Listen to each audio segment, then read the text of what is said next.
अस्सलामुअलैकुम जी दोस्तों, क्या हाल चाल है जी। दोस्तों आ देख लो जी, ये अपना 1 एकड़ का प्लाट आ गंदम की नवी वैरायटी है चैंपियन। ये 40 किलो भी पाया तो ड्रिल काश्त था, तुसी देख लो। दो इनू पानी लग गया माशाल्लाह। ये बढ़ोतरी भी बहुत अच्छी है। तो दूसरा ये शगुफे तुसी देखो किन्ने है माशाल्लाह। एक पौधे दे एक भी है तो किन्ने शगुफे। तो दूसरा इस तरह तुसी किते भी चेक कर लो, इधर चेक कर लो। बहुत ही ज़बरदस्त वैरायटी है हाल की घड़ी। तो बाकी जो ये गां जड़ा ये सूरत हाल होएगी थोड़े नाल शेयर करांगे इंशाल्लाह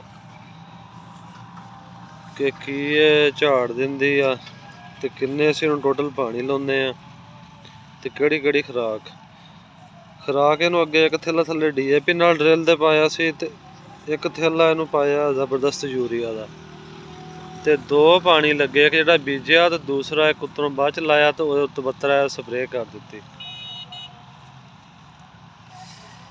ये ड्रिल काश्त है, देख लो। ड्रिल का एक फायदा यह भी है दोस्तों कि ड्रिल वाली गंदम जी गिरती भी नहीं हो। तो दूसरा पैदावार भी जी वो वध जाती है।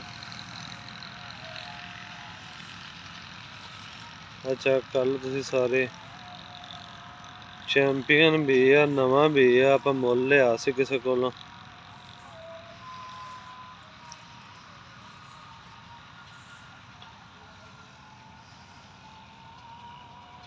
ते कमेंट दे विच अपनी राय का इजहार जरूर करियो, दुआवां ते याद रखियो।